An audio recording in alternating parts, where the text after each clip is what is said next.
Hello. In this video we're going to look at an activity that hopefully will help you understand confidence intervals a little bit more, especially some of the theoretical nuances. So what we're going to do, what will be really good is for you to do this at least one sample with us and follow along and pause the video. But we're going to estimate the proportion of times a penny lands on heads when you flip it. And we're going to flip 30 times, so that's our sample size, n is 30. Now, let's suppose I flipped a coin 30 times and then I just tally. And let's suppose I got heads 13 times and maybe tails 17. All right, let's say I did that. Now, let's go ahead and check conditions and see that this is okay. So, independent. Well, once I flip a penny once, does that have any effect whatsoever on the next flip or the outcome of the next flip? No, right? So the outcome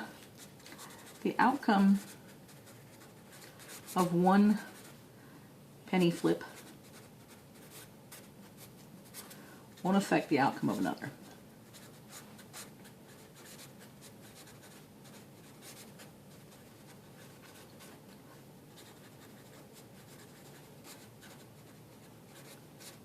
Okay. Now, let's check representative sample.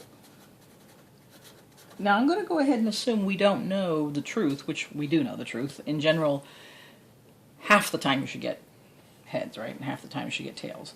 So if we did that, then half of 30 would be 15. But we don't. Let's say we don't know that, because in real life we don't know the truth. So in my sample, though, I got 13. So I got 13 heads. Right, which is more than 10, and then the non-heads, which would be the tails, was 17, and that's more than 10. And then was this random? Yeah, I got this roll from the bank. I brought a roll of pennies from the bank. And there's no, I didn't have any choice on choosing it. The teller chose it, and I'm sure that, machines just sort these pennies. I mean, this is really random.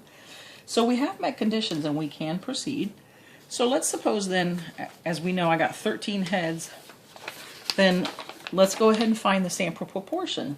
Well, my sample proportion, or p hat, is 13 out of 30, right?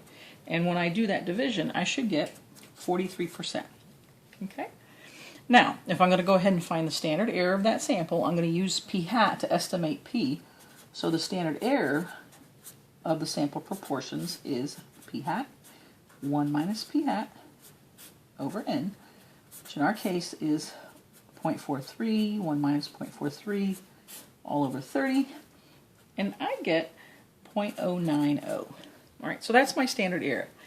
Now, let's say I'm going to go ahead and calculate a confidence interval of 90%. And remember, to calculate a confidence interval, I begin always with my sample, then I add or subtract the margin of error, which is a certain number, that's my z multiplier, of standard errors.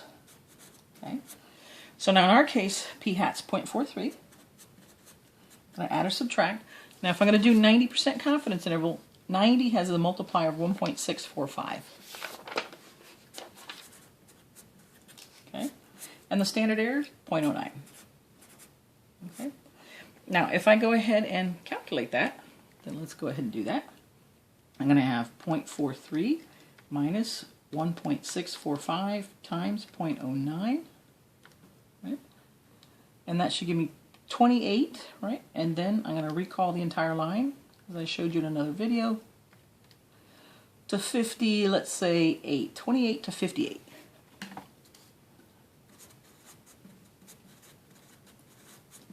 Now, we know the truth is 50, but in real life we wouldn't know. We would hope that this sample produced one of the 90 intervals out of 100 intervals that actually captured the truth. That's all we ever know. We never know if one specific interval caught the truth or not. We only know that 90 out of 100 do. So if you look at an individual basis, the particular interval you calculated either did capture or didn't capture. So if you look at the probability of a particular interval, it's either 0 or 100%. Either did capture the truth or it didn't. But we have no way of knowing that. What we do know is 90 out of 100 intervals would capture the truth with this confidence level.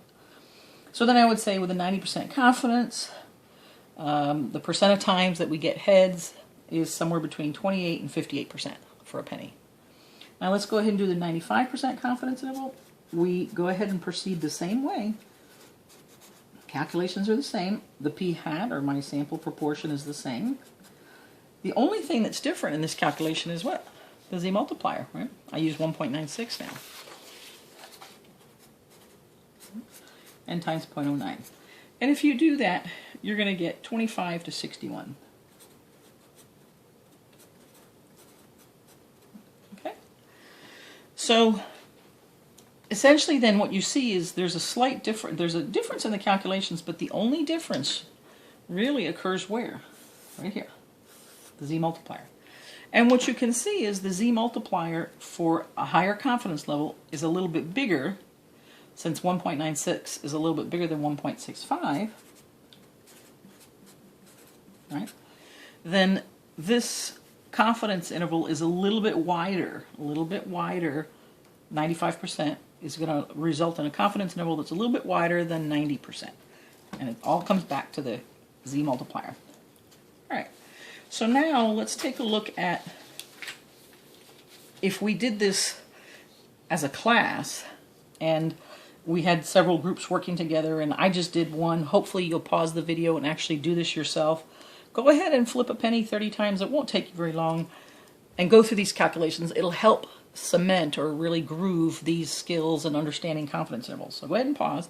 And then when you come back, we're going to look at what if you had a lot of groups doing this.